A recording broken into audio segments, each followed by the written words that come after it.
आदाब viewers, catch up cricket का नया एपिसोड। मैं हूं डॉक्टर हफीज अवान और साथ देंगे तौसीफ सती ऑकलैंड न्यूजीलैंड से। और टॉपिक बड़ा ही ऑब्वियस सा है। आपको मालूम है कि पाकिस्तान और इंग्लैंड की सीरीज जारी जारी तो नहीं बल्कि इख्तिताम पजीर होने वाली है, बिल्कुल आखिरी लम्हों पे है। और उम्मीद यही की जा रही है कि पाकिस्तान 3-0 से ये सीरीज हार जाएगा। 2-0 तो ऑलरेडी हो चुका है, तीसरा मैच जस्ट 55 रन बाकी, आखिरी दिन का खेल। और 8 विकेट्स अभी उनके हाथ में हैं इंग्लैंड के, जो अपेरेंटली तो यही लग रहा है कि आराम से जीत जाएंगे। तो अगर फर्ज कर लेते हैं हम सती साहब कि ये 3-0 ही है, हम इसी की बेस पे प्रोग्राम करते हैं। तो मेरा पहला क्वेश्चन भी है और मेरी ऑब्जर्वेशन भी है कि जैसे देखा जाता है कि किसी किसी डांसर को देख के आप डांस नहीं सीख सकते, किसी क्लाइमर को देख के आप क्लाइमर नहीं बन सकते, किसी फिगर स्केटर को देखकर आप फिगर स्केटर नहीं बन सकते जब तक आप उसमें खुद मशाक ना हो जाएं, बहुत सारी रियाजत ना कर लें।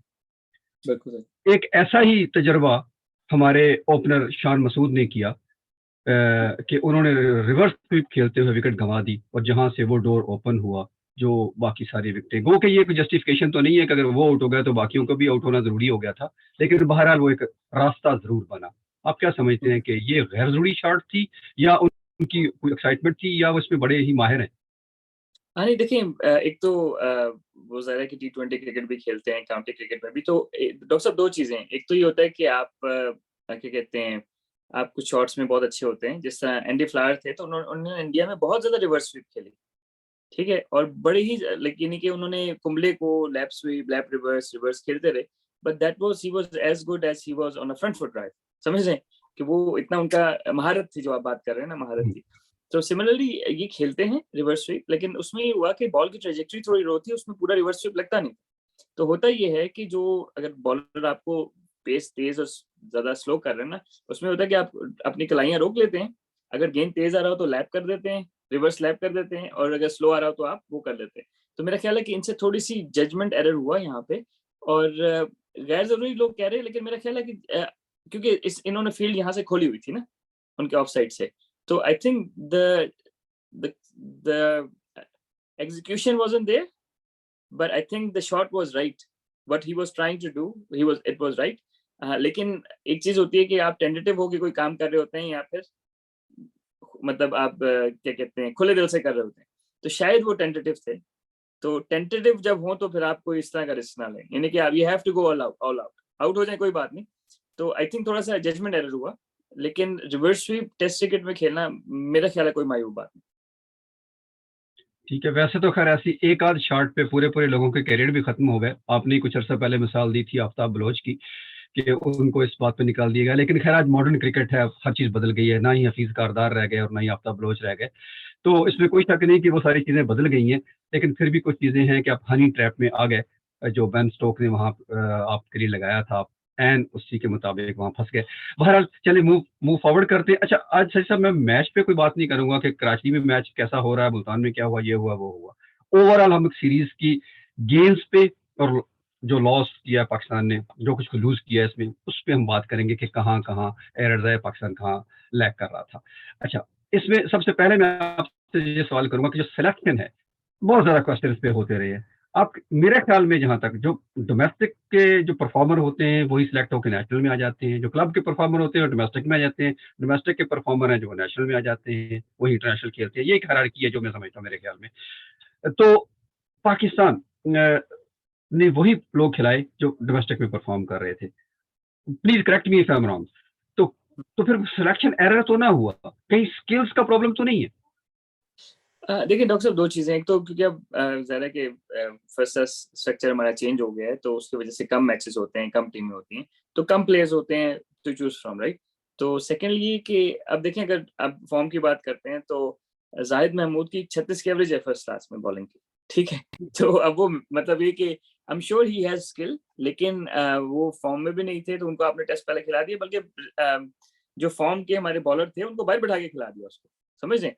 तो आई थिंक कि इट्स इनकंसिस्टेंसी, क्योंकि आप जब सिलेक्शन करते हैं तो एक रैशनल देते हैं, क्या ये बंदा रन्स कर रहा है तो उसको खिला रहे हैं, ये बंदा ये कर रहा है तो उसको खिला रहे हैं, ठीक है? मोहम्मद अली का उन्होंने कहा जी कि उन्होंने 24 आउट किए हुए हैं, ठीक है? तो Mohammad Ali is 31, 32, I think 30 से ऊपर ही है बल। तो इस तरह उसी उससे बेहतर बॉलिंग एवरेज से मोहम्मद अब्बास ने भी 20 आउट किए हुए हैं।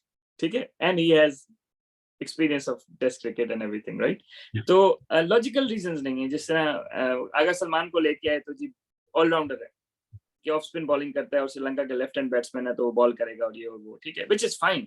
अब इनके 4 लेफ्ट हैंडर हैं, अगर सलमान एक एक दो ओवर से ज्यादा करता नहीं तो विच मीन्स कि obviously is playing as a genuine batsman. तो डोमेस्टिक क्रिकेट में उस्मान सलाउद्दीन ने पिछले 4 फर्स्ट क्लास मैच में 400 किए, उसके 2700 हैं फर्स्ट क्लास क्रिकेट में। He scored more first class hundreds. अगर आप रिजवान और बाबर की जो है ना वो कंबाइन करें तो 2400 हैं दोनों के मिला के, उसके 2700 हैं फर्स्ट क्लास में, ठीक है। तो दोनों के यानी कि डोमेस्टिक में दोनों के मिला के 24 हैं? नहीं, डोमेस्टिक इंटरनेशनल मतलब जो फर्स्ट क्लास क्रिकेट और टेस्ट क्रिकेट के मिला के ना, बाबर और रिजवान के 2400 हैं, 300 कुछ इनिंग्स में, 306 इनिंग्स में, राइट? और इसके 227 इनिंग्स में, 230 इनिंग में कितने में, इसके 2700 अच्छा, उस्मान सलाउद्दीन के, ठीक है। तो इट्स इलॉजिकल, मतलब ये कि आपने जो भी सिलेक्शन करनी है आपने उसको कोई लॉजिक देनी है कि यार ये बंदा इसलिए खेल रहा है, ये बंदा इसलिए खेल रहा है। तो I mean there are lot of cricketers who are similarly performing, right? तो उसमें फिर सिलेक्टर की आंख होती है, सही है। अगर तो रन्स की बेस पे होता तो शायद इंजमामुल्लाह कभी इंटरनेशनल क्रिकेट ना खेलते, ठीक है। तो बाबर आजम की पाकिस्तान की कायद-ए-आज़म ट्रॉफी में मेरा नहीं ख्याल कि 3 से ज्यादा 100 है, ठीक है, जो हमारा प्रीमियर फर्स्ट क्लास कंपटीशन है ना, और उस्मान सलाउद्दीन ने पिछले 4 मैचों में 400 किए, विच इज फाइन। हमारे जो लेजेंड हैं मोहम्मद यूसुफ, उनकी पाकिस्तान की डोमेस्टिक फर्स्ट क्लास क्रिकेट में 300 है। तो आई एम नॉट सेइंग कि ये क्राइटेरिया होना चाहिए, but I am trying to say बाज़ का सिलेक्टर्स जो चीज आप में देख लेते हैं वो शायद, तो they can pick players who are mediocre in first class cricket, they might excel in test cricket, you never know, right? तो वो selectors की आंख है ना, तो हम उसको उनको वो देते हैं। my issue is कि वो consistent नहीं है, समझ रहे हैं? कभी यंग लड़के को चांस देना है तो ठीक है, वो फिर क्या कहते हैं, अब जब 2 टेस्ट मैचेस हारे हैं तो अब नुमान अली को ले आए। Noman Ali is a very good bowler, वो मुल्तान में खेलते तो शायद हम मैच जीत जाते, ठीक है। लेकिन ये कि कंसिस्टेंसी नहीं है ना इनकी कि क्या करना चाह रहे हैं और क्या नहीं करना चाह रहे। तो that is what is my question again. क्या कहते हैं, overall I think 18 players home series के रखना इज क्वाइट, यानी कि आप लोगों के मुंह बंद करना चाह रहे हैं बस, बेसिकली ये। और फिर उसमें से किसको खिलाएंगे 11 को, you can make a guess. ठीक है, इंटरेस्टिंग। अच्छा, सब एक और भी मजे की चीज है कि ये जो हमारा मौजूदा सेटअप है क्रिकेट का, डोमेस्टिक क्रिकेट की बात करूंगा, उसमें पहले जब 16 टीमें हुआ करती थी, वैसे तो खैर मुख्तलिफ रही, कभी 16, कभी ऊपर, कभी नीचे, कभी डिपार्टमेंटल अलग, कभी रीजनल अलग, कभी दोनों मिक्सअप, कभी दोनों का फाइनल, मतलब इतने इतने तजर्बात में से गुजरी हुई है कि हमें खुद नहीं पता होता था कि अगले साल क्या होगा। लेकिन उसके बाद बहरहाल ये नया जो सेटअप आया, नई गवर्नमेंट ने इसको चेंज करके ऑस्ट्रेलियन सेटअप के करीब करने की कोशिश की, उसमें बहुत सारे क्वेश्चन मार्क उठे और उसमें से हमने 6 टीमें बनाई। बहरहाल एक नेचुरल सी बात है कि जब आप 16 टीमें खेल रही हैं तो आपकी टीम नंबर 1 भी हुई, कुछ वक्त के लिए सही, लेकिन बहरहाल नंबर 1 हुई, या एटलीस्ट आप टॉप टीम्स में आते थे। अब मौजूदा सेटअप जो 6 टीमों का है, तो मतलब सिंपल सी बात है कि वो बेहतर होनी चाहिए। वो टीम जब 6 टीमें खेल रही हैं तो बहुत बेहतर होनी चाहिए, उनका स्किल लेवल बेहतर होना चाहिए, उनकी परफॉर्मेंस बेहतर होनी चाहिए, उनका मतलब खेलने का तजर्बा ज़्यादा होना चाहिए। लेकिन इसके बावजूद हम इस वक्त उस पोजीशन पे हैं कि जो पोजीशन बताई नहीं जा सकती। तो मतलब ये पहली दफ़ा हुआ, ये ज़रूरत तो नहीं है बताने की कि पहली दफ़ा क्या हुआ। पहली दफ़ा तो ये हुआ कि हम क्लीन स्वीप हुए पाकिस्तान की क्रिकेट हिस्ट्री में, होम सीरीज़ में। 3-0 से हम इससे पहले कभी नहीं हारे थे। बेशक वो कुछ और वजूहात होंगी, लेकिन बहरहाल 3-0 नहीं हुआ। उसमें फॉग का भी अमल दखल था, वरना 1-0 सीरीज हार गए। एनीवेज, तो मतलब कहने का कि जब इतनी माइन्यूटली हमने इसको करके एक और सेटअप के करीब कर दिया, तो आप समझते हैं कि ये सेटअप सिर्फ ऑस्ट्रेलिया के लिए या इंग्लैंड के लिए या डेवलप्ड नेशंस के लिए, क्रिकेटिंग डेवलप्ड नेशंस के लिए है। पाकिस्तान को ये सूट नहीं करता, और जो लड़के हैं हमारे वो रोजगार को ज्यादा देखते हैं, प्रेफरेंस देते हैं एज कम्पेयर टू क्रिकेट। नहीं देखें डॉक्टर साहब, इसमें मल्टीपल, ये तो बड़ा लंबे, इस पे पूरा प्रोग्राम करेंगे इंशाल्लाह। अगर आप मैं शॉर्ट में आंसर दूं तो इंग्लैंड की जो है वो पाकिस्तान की इंग्लैंड से 3 गुना ज्यादा आबादी, ठीक है। इंग्लैंड में 18 फर्स्ट क्लास टीम्स खेल रही हैं, काउंटीज 18 खेल रही हैं, ठीक है। ऑस्ट्रेलिया की पाकिस्तान के अगेन ऑस्ट्रेलिया से मेरे ख्याल है कि 8-9 गुना ज्यादा आबादी है। तो ऑस्ट्रेलिया में 6 खेल रही हैं और हमारे यहाँ भी 6 खेल रही हैं। तो आई थिंक क्योंकि मैंने यहाँ इन मुल्कों में, न्यूजीलैंड में ग्रास रूट लेवल पे काम किया हुआ है, नीचे से लेकर ऊपर तक, तो उसमें ये होता है कि टैलेंट आइडेंटिफिकेशन का प्रोसेस डिफरेंट होता है और एवरीथिंग इज डिफरेंट। अब पाकिस्तान में ये है कि डिपार्टमेंट्स ही बेसिकली हमारी क्रिकेट चला रहे थे, क्योंकि डिपार्टमेंट्स में people are answerable to the higher up there, right?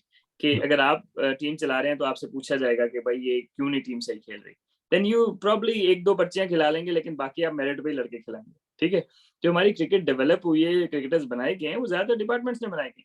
और डिपार्टमेंट्स की एक अच्छी चीज है कि वो पहले तो परमानेंट जॉब्स देते थे लड़कों को, ठीक है, which is good, career secure हो गया। लेकिन सेकेंडली ये कि वो फिर जो है ना वो मिड 30s के लड़कों को भी खिलाते थे, यानी कि डिपार्टमेंट्स में जहूर इलाही 40 साल की उम्र तक खेलते रहे। अब लोग कहेंगे यार ये तो देखो तो बाबों को खिला रहे थे, नहीं, उसमें ये होता है कि उन लोगों के एक्सपीरियंस से यंग लड़के बहुत सीखते हैं, समझ रहे हैं? यानी कि एक बंदा 35 साल का वो बैटिंग कर रहा है तो वो आपका जो जितना भी अच्छा बॉलर हो, he will figure him out, right? क्योंकि वो जरा 20 साल 15 साल से फर्स्ट क्लास खेल रहे हैं। तो अब वो चीज ऑलमोस्ट खत्म हो गई ना।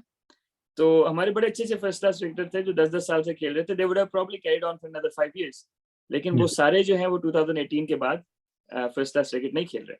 एक तो ये, सेकेंडली ये एम्प्लॉयमेंट वाली जो हम बात कर रहे हैं, एम्प्लॉयमेंट वाली जो हम बात कर रहे हैं वो बहुत क्या कहते हैं इंपॉर्टेंट है, क्योंकि ज़ाहिर है कि आपके घर का खर्चा नहीं चलेगा तो आप किस तरह करेंगे। तो डिपार्टमेंट डॉक्टर साहब सिर्फ फर्स्ट क्लास के नहीं थे, ग्रेड 2 के भी थे ना, समझ रहे हैं? तो आप समझ लें कि एटलीस्ट 18 से 20 डिपार्टमेंट नीचे खेल रहे हैं ना। तो 18 से 20 में अगर उन्होंने 15-15 को भी एम्प्लॉय किया हुआ है, वैसे तो ज्यादा ही करते हैं, लेकिन 300 क्रिकेटर्स आपके एक्स्ट्रा हो गए, ठीक है? बाकी 8 एसोसिएशन थी तो उधर से भी आप थोड़े से कर लें। तो कहने का मकसद ये है कि जहां हमारे 500 प्रोफेशनल क्रिकेटर्स होते थे वहां पे 200 रह गए, और उनमें से 120, 130, 140 फर्स्ट क्लास खेलेंगे ना। तो I think Dev shrunk it. Obviously अगर उसका कोई नतीजा निकलना होता तो अभी तक निकल आया होता। मतलब 3 सीजन हम खेल चुके हैं। आई थिंक वो थोड़ा सा उन्होंने हेस्ट में जिसने भी डिसीजन लिया हेस्ट में लिया। If they wanted to do it they could have done a pentangular जिस तरह पहले होता था, ठीक है? एक पेंटेंगुलर करा लें, टॉप 5 टीम से करा लें, तो वो ये कितनी कंपेटिटिव हो जाएगा। बट मेन स्ट्रीम जो फर्स्ट क्लास क्रिकेट थे उसको छेड़ना नहीं चाहिए मेरे से।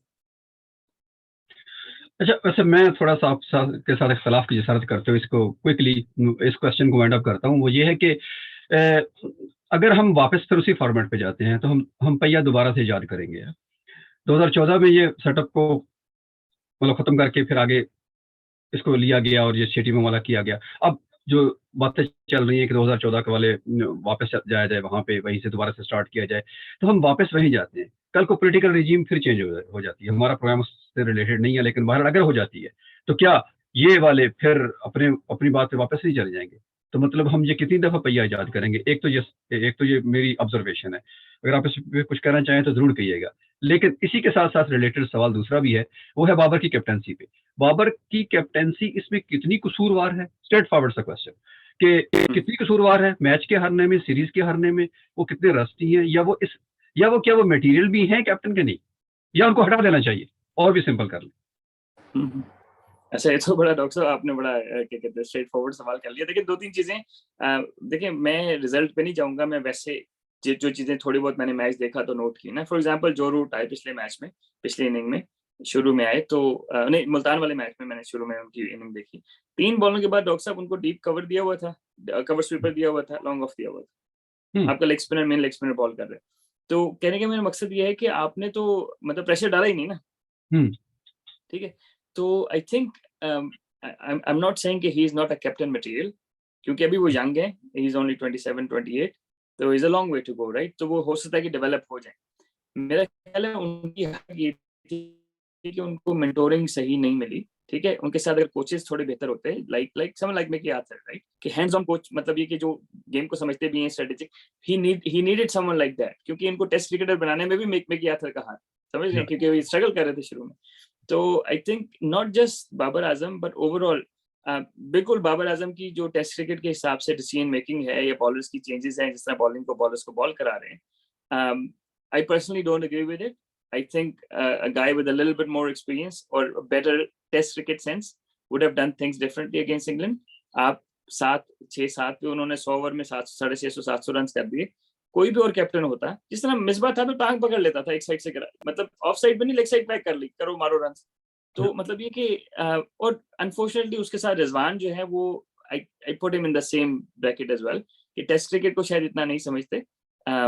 तो उसमें ये हो गया कि ऑन फील्ड कोई सीनियर प्लेयर है नहीं, ठीक है? और Babar is not that senior either himself, right? तो प्रॉब्लम ये है कि डॉक्टर साहब कि हमारी जो क्रिकेट, नेशनल क्रिकेट की प्रॉब्लम ये है सबसे बड़ी, कि हम सबसे अच्छे प्लेयर को कप्तान बना देते हैं, और जो हमारे लेजेंड्स होते हैं ना, अपनी पाकिस्तानी जब कोच हम अपॉइंट करते हैं, हम लेजेंड्स को अपॉइंट कर देते हैं, ठीक है। कप्तानी के लिए और कोचिंग के लिए आपको डिफरेंट स्किल सेट चाहिए, डिफरेंट वो चाहिए। जैक कैलिस के 45 टेस्ट में 100 हैं, 45 टेस्ट में 100 हैं, उसने साउथ अफ्रीका की कप्तानी नहीं, सही है। तो दैट डजंट मीन कि if you are too good of a player you have to lead the team, you can lead the team without being the captain, या समझ रहे हैं? तो और मुझे ऐसे लगा कि बाबर थोड़े से फ्रस्ट्रेटेड भी हैं। I personally think his mental health would have impacted as well. तो मैं अपनी बात कर रहा हूँ, मैं ही नहीं कह रहा कि वो प्लेयर है, बहुत बहुत आला प्लेयर है, but I would actually rest him for New Zealand series to बिल्कुल take a break from cricket, relax and come back refreshed. Runs कर रहे हैं, अच्छा खेल रहे हैं, लेकिन I think he needs a break मेरे हिसाब से। या बिल्कुल सही बात कर रहे हैं हम। सीनियर होना कैप्टन के लिए इज नॉट नेसेसरीली, मेरा ज़ाती ख्याल है। और वैसे जो हटाने की मैंने बात की थी, आप खैर आंसर को गोल कर गया पॉलिटिकली। हटाना वाकई नहीं चाहिए। ये बिल्कुल वही बात है जो 1 मिनट पहले मैं कर रहा था, कि जिस तरह सेटअप हम बार बार चेंज कर रहे हैं, तो ये कैप्टनसी वाला भी वही फार्मूला है कि हटाने से बेहतर है कि आप उसकी चीज़ों को फिक्स करें। ठीक है। अच्छा, जो सीनियरिटी की बात कर रहे हैं ना, कि वो कैप्टन मटेरियल है कि नहीं है, Babar was the captain under 19 too. अगर बिल्कुल बिल्कुल आपके अंदर जो कायदाना सलाहियतें होती हैं, वो देखने वाले, हम तो चलो टीवी की हद से तक देखते हैं ना, जो सिलेक्टर्स हैं जिनका फुल टाइम जॉब यही है, जिनको पेमेंट दी जाती है इस बात की, वो उसको हर वक्त देख रहे हैं। वो उसको उस एज से देख रहे हैं जहां हमें पता भी नहीं था कि बाबर भी कोई प्लेयर है। तो उनको पता बिल्कुल होना चाहिए कि उसके अंदर कायदाना सलाहियतें हैं या नहीं है। अब यहाँ आके हम कहें कि जी हम डेवलप कर देंगे, अब कुछ टाइम से तो कैप्टन है, और कब तक डेवलप करेंगे हमें कुछ पता नहीं, और करेंगे भी कि नहीं करेंगे हमें नहीं डॉक्टर पता। साहब, मैं आपकी बात एक करता हूँ। एक रिसेंटली ये हुआ कि जो केन विलियमसन ने ना, he step down from captaincy in test या, क्रिकेट, आपने जितना सुना होगा, ठीक है। या, अब 1 साल से जो है ना, उनके वाइस कैप्टन थे टॉम लेथम। या, टॉम लेथम उनके वाइस कैप्टन थे 1 साल से ना, टेस्ट हम्म, क्रिकेट में, सही है। अच्छा, अब उन्होंने जब उसको बिठाया ना, तो उन्होंने टिम साउदी को कप्तान बना दिया टेस्ट, ठीक है। ठीक है। अब टिम साउदी कप्तान रहा है T20 का भी आगे पीछे, लेकिन Tom Latham was his deputy in test cricket, right. ठीक है। लेकिन जो न्यूजीलैंड क्रिकेट वाले हैं वो नहीं समझ रहे कि अभी ये रेडी है, ठीक है। सही है। तो ठीक है। ये वाइस कैप्टन ही रहेगा, लेकिन टिम साउदी ऊपर आ जाएगा, ठीक है। ठीक है, क्योंकि दे वर नॉट एक्सपेक्टिंग कि केन विलियमसन अभी हम्म। वो कर लेगा ना इतनी जल्दी, मतलब कप्तानी छोड़ देगा। तो अब अगर आप उसको देखें तो they probably made the right call, hmm. Because if they don't think he is ready yet, तो उसको थोड़ा सा टाइम दे दें। अब मसला वही है कि ये तो हमारा बाबर ना चले तो हमारे तो रन नहीं होते ना, समझ रहे? तो I think we need him more as a batsman regardless of he captain और नॉट, मेरी मेरी ओपिनियन। That's right. लेकिन प्रॉब्लम वही है कि अब इसको हटा के एक और को बनाने का मतलब है कि एक नई लॉबी बनाना और दो मुख्तलिफ कैंप्स को हवा देना, मेरे ख्याल में। तो इसलिए बिल्कुल हटाना तो इसको दुरुस्त नहीं है, क्योंकि मैं अपने कल्चर के मुताबिक बात कर रहा हूँ, बिल्कुल। इंटरनेशनल क्रिकेट के मुताबिक नहीं। अगर इंटरनेशनल की बात की जाए तो फिर लेजर मून भी आपके कैप्टन, न्यूजीलैंड के कैप्टन बने थे बगैर कुछ खेले हुए। बिल्कुल तो ग्रैम स्मिथ 100+ टेस्ट की कैप्टनसी कर गए, जब वो सबसे जूनियर थे 22 साल में। तो मतलब साउथ अफ्रीका वाले। तो ये बहुत सारी मिसालें ऐसी मौजूद हैं, लेकिन हमारे यहाँ कल्चरली चीज़ों को देखना पड़ता है। वो इस तरह इतना इतना आसान नहीं होता जितना आसानी से हम कैमरा या टीवी के सामने बैठ के कह देते हैं इसको। ठीक है, बिल्कुल। एनीवेज इस क्वेश्चन से हम आगे चलते हैं। वो है पिचेस के बारे में। जी जी पिचेस, अच्छा, अभी पैरेलल मैच चल रहा था साउथ अफ्रीका और ऑस्ट्रेलिया का, ऑस्ट्रेलिया में। जी उस ग्राउंड को अगर देखें तो पिच नजर नहीं आती थी। वो घास इसी तरह ही थी जैसे पूरे ग्राउंड में थी। बिल्कुल तो सही कह मतलब ऑस्ट्रेलिया ने ये रिस्क, क्या उनको नहीं डर लगा इस बात से कि साउथ अफ्रीका के पास तो इतने बड़े बड़े टॉल और लंबे लंबे और बड़े जबरदस्त किस्म के बॉलर मौजूद हैं, तो रबादा जैसे, तो क्यों हम मतलब उससे खौफ खाएं और हम पिच को आसान सीधा सा बना लें जिसमें बैटिंग ज्यादा आसानी से हो जाए, दो दिन में मैच खत्म ना। आई थिंक बॉलिंग शायद दोनों की ऑन पार होती, लेकिन बैटिंग ऑस्ट्रेलिया को अपनी बैटिंग पे ज्यादा कॉन्फिडेंस था, सही है। तो उन्होंने कहा कि हम मैनेज कर लेंगे, वो करते हैं कि नहीं, लेट्स सी ना। तो डेफिनेटली मेरा ख्याल है कि ऑस्ट्रेलिया वाली विकेट थोड़ा सा ज्यादा स्पाइसी बन गया। I think they wanted it to be spicy but not as, लेकिन they were confident of their own batters though, कि वो उनसे बेहतर कर लेंगे। बॉलिंग वाइज साउथ अफ्रीका के नोकिया ठीक ठाक तेज हैं, रबाडा हैं, तो उनके बॉलर्स, फास्ट बॉलर अच्छे हैं, लेकिन they back their batsman as well, कि हम मैनेज कर लेंगे। तो अगर इसी तरह जिस तरह पाकिस्तान के विकेट्स की बात कर रहे हैं, तो Rawalpindi was a road, right, मतलब उसमें अगर कोई किसी को मैगरा भी खेलता है, शेन वॉर्न भी खेलता है, कितने बड़े बॉलर्स भी खेलते हैं, वो स्ट्रगल करते हैं क्योंकि there was nothing in the pitch. वो तो उनकी मेहरबानी हो कि मतलब उन्होंने रिजल्ट निकलवा दिया। Multan was a like I think Multan was a turning track again. Doctor साहब होता ही है कि जब होम सीरीज में ना आप एडवांटेज लेते हैं ना, ठीक है, या तो आप अपनी स्ट्रेंथ को बैक करते हैं, ठीक है, और फिर आप कहते हैं हम स्पिनर्स कौन से बेहतर खेलते हैं तो हम टर्निंग ट्रैक्स बना देते हैं, ठीक है, देन जो होगा सो होगा। उन्होंने 2 सेशन 3 सेशन बाद उन्होंने फिगर आउट कर लिया कि इस विकेट पे बॉल किस तरह करना है, ठीक है। हमें पूरे टेस्ट मैच के बाद समझ आई कि करना क्या है। तो जो आपका थिंक टैंक है टीम के साथ, एनालिस्ट होते हैं, कोचेस होते हैं, बैटिंग कोच, बॉलिंग कोच, ठीक है, अब इनको जो है ना वो बगल में जो बॉल आ रहा है शॉर्ट बॉल, क्योंकि अगर फ्लैट विकेट बनाते हैं उसमें कैरी नहीं करते, ठीक है, तो उसको किस तरह खेलें। आपको एग्जांपल दूंगा, इन ऑस्ट्रेलिया ने ये किया था इसके साथ, इंडिया के साथ सेम स्ट्रेटेजी। वो विकेट फ्लैट था तो उसमें उन्होंने इस तरह किया था, पुजारा को पता नहीं कितनी 25 उसने चेस्ट गार्ड भी पहना हुआ था, तो उसमें ये होता है कि जो ये वाला बॉल है ना आपने खा लेना है लेकिन खेलना नहीं, समझ रहे, उसने चेस्ट गार्ड पहन के इधर बहुत सारे बॉल खाए, डेंजरस इज वेल, राइट, यहाँ पे खा लिया, यहाँ पे, लेकिन उसने बल्ला नहीं, ग्लव्स और बल्ले को करीब नहीं किया, समझ रहे मेरी बात। तो मतलब ये कि आई एम श्योर कि मतलब ये बातें हमारे कोच को पता होनी चाहिए। देखिए मैं उस लेवल का कोच नहीं हूँ, लेकिन मैं वैसे बात कर रहा हूँ कि आई कैन फिगर आउट कि इसमें आपने ग्लव को जाना ही नहीं, आपने लेग साइड बॉल को हाथ में खा लेना, समझ रहे, लेकिन आपने करीब नहीं जाना क्योंकि चांस है आउट होने का। जब इंडिया वाले अडॉप्ट कर सकते तो हम क्यों नहीं कर सकते, समझ रहे। मसला ये है ना कि अगर कोच को तो पता होना चाहिए, अजहर अली को भी 96 टेस्ट खेलने के बाद पता होना चाहिए कि ये बॉल मैंने खेलनी है कि नहीं खेलनी। ये भी है। नहीं वो तो देखिए सऊद शकील फंस गया ना 2 दफा, सऊद शकील भी इस तरह फंस गया और बाकी, लेकिन ये टेक्टिक ये है कि इसमें आपको जो है वो आपने खा लेनी है बॉल, दैट्स इट। मतलब ये कि वो जिस तरह अगर आप जीतना चाह रहे हैं इंडिया ने ऑस्ट्रेलिया को, ऑस्ट्रेलिया में रहा है, ठीक है, और वो जितने बॉल उसने पुजारा इन लोगों ने कितने बॉल खाए वो आप उनसे पूछिएगा, लेकिन ये कि what I am trying to say is कि there is a strategy for everything. Strategy wise we were way behind England on those tracks. मेरा भी यही ख्याल है साहब कि हम बेसिकली जो डिफरेंस तलाश करने की कोशिश कर रहे हैं वो ये है कि इंग्लैंड वे फॉरवर्ड है पाकिस्तान से, खासतौर पे हम पर्टिकुलरली टेस्ट क्रिकेट की बात कर रहे हैं। इसमें नाजरीन को कंफ्यूज होने की जरूरत नहीं है कि फलां ने 2020 में 100 किया था, 50 किए थे, वो नहीं है। ये प्योरली टेस्ट क्रिकेट की बात हो रही है, व्हाइट बॉल और रेड बॉल के डिफरेंस के साथ हम बात करना जा रहे हैं। तो मेरा ख्याल है जो प्रॉब्लम सिलेक्शन में भी सतीश साहब है ना, मेरा जाती ख्याल है कि वो है, हम जब T20 का एक बंदा, ये तो बल्कि जब मैं कह रहा था कि शुक्र है मोहम्मद हारिस ने T20 के फाइनल में कुछ स्कोर नहीं कर दिया, वरना हमने इसको टेस्ट खिला देना था। हमारा प्रॉब्लम ही यही है। अब Mohammad Wasim was first pick, क्योंकि हमने उसकी सपोर्ट इसलिए की कि हमें कुछ और नजर नहीं आ रहा, उसने सिर्फ 7 फर्स्ट क्लास खेले हुए। भाई आपको टेस्ट क्रिकेटर पैदा करने के लिए उसको उस चक्की से गुजारना पड़ेगा। वो रेड बॉल क्रिकेट खेलेंगे को 20-25 मैच, या तो कोई बहुत ही प्रॉमिसिंग हो जैसे आपने इंजमाम की मिसाल दी, या कोई उस तरह की हो तो ठीक है, एक आध पिक हो सकती है, लेकिन बाकी 10-11 में से कम 9 या 10 को वो उस चक्की में से निकल के आना पड़ेगा ताकि वो रेड बॉल प्रॉपर खेल के आए, तो फिर हम टेस्ट क्रिकेटर को खिला सकते हैं। ये तरीकाकार ही गलत है। किसी ने T20 में किया, किसी ने वनडे। जो नाजरीन है, सामीन है, क्रिकेट लवर्स हैं, उनको इस बात से गर्ज नहीं होती। वो देखते हैं कि फलां बंदा स्कोर कर रहा है, उसको टीम में नहीं डाल रहे। भाई तो शकील 4 साल से इसी टीम के साथ चक्कर काट रहा है, दाएं बाएं देख रहा है। हमने अभी इस वक्त सबसे number 1 batsman, only batsman, number 1 नहीं, ओनली बैट्समैन मैं तो कहूंगा कि ओनली बैट्समैन वो है जिसको हम कहते हैं कि जिसको खेलना चाहिए।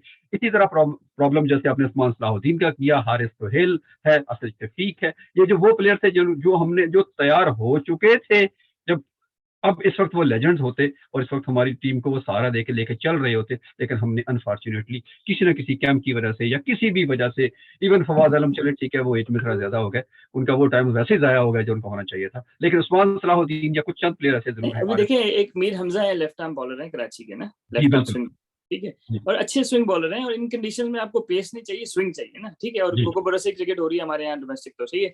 अब उन्होंने जो नेशनल स्टेडियम कराची में जहाँ पे आखिरी मैच हुआ है, 17 मैचों में 6 दफा 5 आउट किया, 6 दफा 5, जबरदस्त, ठीक है। तो उनकी एवरेज भी 23 की एवरेज है, मतलब ये कि he was familiar with the ground and everything, right. जब आपको लग गया यार कि हमें मोहम्मद अली नहीं चल रहा तो उसको खिला लें, समझ रहे हैं, क्योंकि देखिए हॉर्सेस फॉर कोर्सेस।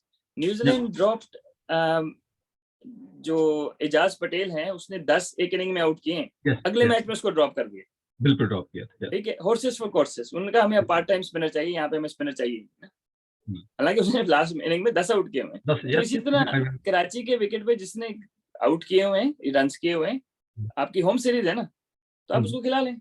मतलब सिंपल एज दैट। वो जो बॉलैंड है, जो ऑस्ट्रेलिया वाला, जो जिसका भी काफी वो चल रहा है कि उसके मेलबर्न में बड़े अच्छे स्टैट्स है ना, जो एमसीजी में, ठीक है, मतलब ठीक है। अब वो कह रहे हैं कि उसको जो उनका रेगुलर बॉलर है, क्या नाम है जो लंबा दूसरा, कमिंस, और उसके अलावा स्टार्क, नहीं, स्टार्क और कमिंस के अलावा तीसरा जो जो रेगुलर फास्ट बॉलर है, टॉल गाय, वुड, नहीं सॉरी, या टॉल गाय, नाम भूल गया। हाँ, अब रेगुलर बॉलर है, ठीक है, तो उसको कह रहे हैं उसको बिठा के इसको खिलाएं, क्योंकि इसके स्टैट्स बहुत अच्छे। तो कहने का मकसद ये है कि you have to go with horses for courses, right. अब पिंडी वाले विकेट पे जो है वो टर्न नहीं थी, सही है, मुल्तान वाले पे थी, सही है। अब मुल्तान वाले पे यही नुमान अली खेल रहा होता तो हम मैच ना हारते, समझे। तो वो एक चीज होती है ना कि आपकी एक जो सिलेक्शन की कंसिस्टेंसी है, but you have to have the awareness as well, and that has to come from the selectors या जो कोचिंग स्टाफ है और सब कुछ। तो आई रियली होप कि कोई क्योंकि हमें काफी बातें सुनने में अभी रिसेंटली आ रही हैं कि काफी गहमा गहमी चल रही है क्रिकेट के पाकिस्तान के सेटअप में, तो अल्लाह बेहतर करे। लेकिन ये कि आई थिंक कि you could have still done better in this series with a slightly different mindset and more being proactive rather than reactive. जी बिल्कुल सर, समय है, प्रोग्राम काफी हमने लंबा कर दिया, इसको वाइंड अप करते हैं। अगर आपके जेब में कोई है क्वेश्चन या कोई ऐसी बात जो हाँ, एक चीज है डॉक्टर साहब कि कीपर अब रिजवान जो है वो ऑब्वियसली टेस्ट क्रिकेट में तो शायद इतने प्रूवन नहीं है, और हमने 18 में सरफराज को साथ रखा हुआ है, तो उनको किस लिए रखा हुआ है? क्या आप समझते हैं कि रिजवान को रेस्ट की जरूरत है और सरफराज को खिलाना चाहिए? बिल्कुल, हमने बल्कि मैंने तो लास्ट एपिसोड में यही कहा था कि उसको ब्रेक सिर्फ कीपिंग से जरूरत नहीं है, उसको क्रिकेट से थोड़ी सी ब्रेक की जरूरत है। एक तो एशिया कप से जब से शुरू हुए हम लगातार क्रिकेट खेल रहे हैं और रिजवान ही है हमारे पास जो पीछे लगातार कीपिंग कर रहे हैं, तो एक तो इस वजह से ब्रेक देनी चाहिए। और सेकेंडली ये है कि बहरहाल अभी तक वो प्रूवन टेस्ट क्रिकेटर नहीं है। और जो इससे भी बड़ा पॉइंट है वो ये है कि क्योंकि टेस्ट क्रिकेट में खास तौर पे कैप्टन के साथ साथ जो सबसे बड़ा पिलर होता है जिसने पूरी गेम को रन करना होता है वो कीपर होता है। और वो बॉल चेंज और बॉलर को साथ लेके चलना है, कैसे करना है। जैसे खासतौर पे ब्रार ने भी कहा कि मुझे सरफराज भाई बहुत ज्यादा सपोर्ट करते थे और बताते थे और मैं उन्हीं के मुताबिक बॉल करता था। यानी कि वो उस पर नजर रख के कर रहे हैं कि कीपर मुझे क्या कह रहा है, हाथ के इशारे से जैसे भी होता है, जो भी प्रॉपर वे है। तो मतलब और फिर जो एक्सपीरियंस है अपने सरफराज का विकेट के पीछे भी और टेस्ट क्रिकेट का भी, आई थिंक कि उससे हमें फायदा उठाना चाहिए था। ये थोड़ी सी पाकिस्तान ने मिस्टेक की है, यहाँ उनको जरूर लेके आना चाहिए था। और इस वक्त रिजवान को मेरा ख्याल है, जाती ख्याल, कि वनडे और T20 में बेशक रखें, लेकिन उसको टेस्ट में ब्रेक देने की जरूरत है और सरफराज को ऊपर लाने की जरूरत है। डॉक्टर साहब ठीक है जी, इसके साथ ही नाज़रीन आपसे इजाजत चाहते हैं। और ये है कि मेरा ख्याल है कि अब जो क्रिकेट जो बेन स्टोक एंड कंपनी ने खेलनी शुरू कर दी है वो है दिल की गेम, बड़े दिल की गेम, छोटे दिल से नहीं खेली जानी। और बेशक उसमें आपको पिचेस ग्रीन बनाना पड़े, आपको टर्नर अटैक बनाना पड़े, जो मर्जी करना पड़े, बड़े दिल के साथ खेलेंगे तो जीतेंगे। इस पुराने 1950 के माइंडसेट के साथ क्रिकेट, टेस्ट क्रिकेट खेलना काफी मुश्किल हो रहा है मेरे ख्याल में, और पाकिस्तान को भी इस माइंडसेट को चेंज करने की जरूरत है। होपफुली अगले सेटअप में ये माइंडसेट भी चेंज होगा, उम्मीद करते हैं। तब तक के लिए इजाजत दीजिए, अल्लाह हाफिज।